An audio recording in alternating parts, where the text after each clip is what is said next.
Hello बच्चों, आज हम बात करेंगे प्रकाश के अपवर्तन में अपवर्तन के नियमों की। तो एग्ज़ाम में प्रश्न आ जाता है कि लिखिए प्रकाश के अपवर्तन से आप क्या समझते हैं और या प्रकाश का अपवर्तन क्या होता है और इसके नियम क्या हैं, ऐसे करके प्रश्न बन जाता है। तो कल हमने सीखा अपवर्तन। तो अपवर्तन क्या होता है? जब प्रकाश किसी एक पारदर्शी माध्यम से दूसरे पारदर्शी माध्यम में जाता है तो वह अपने मार्ग से थोड़ा सा विचलित हो जाता है, या हम ऐसा कहें जब कोई प्रकाश कण किसी एक पारदर्शी माध्यम से दूसरे पारदर्शी माध्यम प्रवेश करती है तो अपने मार्ग से थोड़ा सा विचलित हो जाती है। इसे ही प्रकाश का अपवर्तन कहते हैं। ठीक है, इसे ही प्रकाश का अपवर्तन कहते हैं। अच्छा, ये होता क्यों है? क्योंकि प्रकाश की जो चाल है वो चेंज हो जाती है। ठीक है, अब हम अपवर्तन की बात करेंगे, अपवर्तन के नियमों की। तो अपवर्तन के नियम देखें, यहाँ जैसे परावर्तन के नियम थे ऐसे ही अपवर्तन के नियम हैं। यहाँ दो नियम दे रखे हैं, पढ़ेंगे। ये कह रहा है आपतित किरण, अपवर्तित किरण और दोनों माध्यमों को पृथक करने वाले पृष्ठ के आपतन बिंदु पर अभिलंब सभी एक ही तल में होते हैं। इसका मतलब समझेंगे।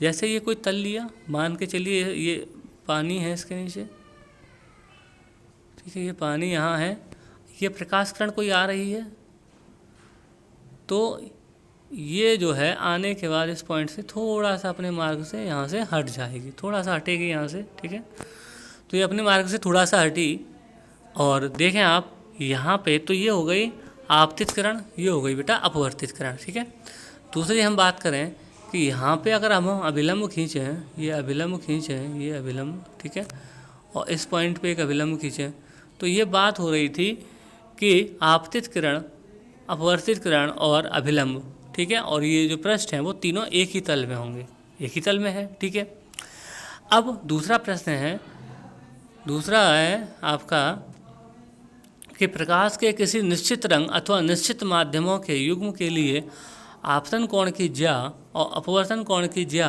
का अनुपात एक नियतांक होता है। इसे ही स्नेल का अपवर्तन का नियम भी कहते हैं। ठीक है, तो देखें, अब इसको समझने की कोशिश करते हैं चित्र के माध्यम से। ये कोई प्रकाश किरण आती है और अपने मार्ग से थोड़ा सा विचलित हो गई, हट गई यहाँ से।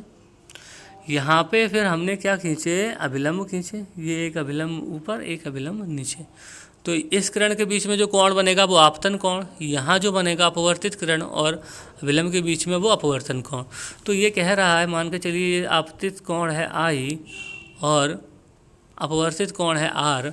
तो इस दूसरे नियम का कहने का मतलब है कि ये आपतन कोण की जो ज्या है, ज्या को कहते हैं साइन, यानी कि साइन आई।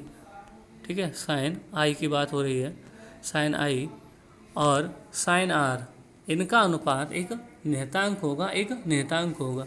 इसे ही स्नेल का नियम कहते हैं।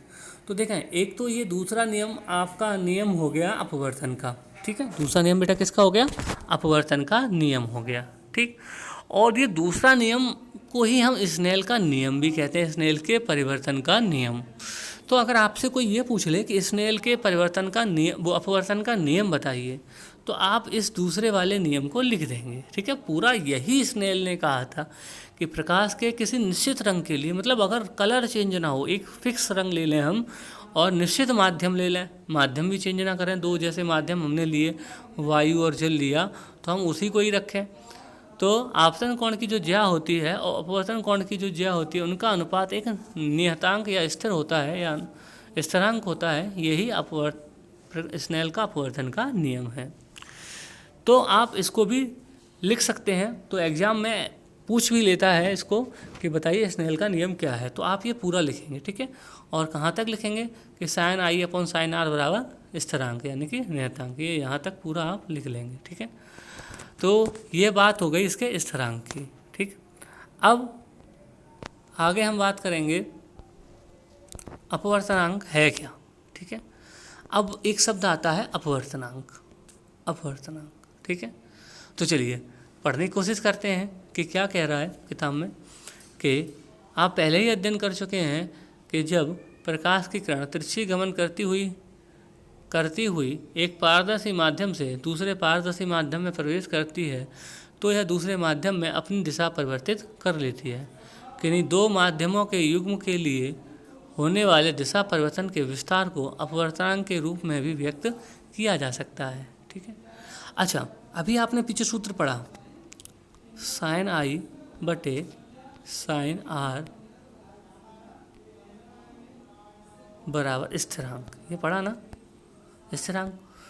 तो ये कह क्या रहा है, ये कह रहा है कि ये जो साइन आई है और साइन आर का जो अनुपात हमने लिया, तो अनुपात लेने पे ये जो स्थिरांक आया, ये स्थिरांक ही अपवर्तनांक है।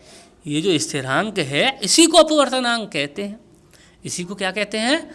अपवर्तनांक कहते हैं। तो अपवर्तनांक हम ऐसे भी लिख सकते हैं क्या कि आपतन कोण की ज्या, या हम ऐसे लिख दें एक ही रंग के प्रकाश के लिए और किन्हीं दो माध्यमों के लिए, ठीक है, आपतन कोण की ज्या और अपवर्तन कोण की ज्या का अनुपात एक स्थिरांक होता है और इसी स्थिरांक को हम अपवर्तनांक कहते हैं। क्या कहते हैं? अपवर्तनांक कहते हैं। आई होप कि आपको ये बातें समझ में आ रही होंगी।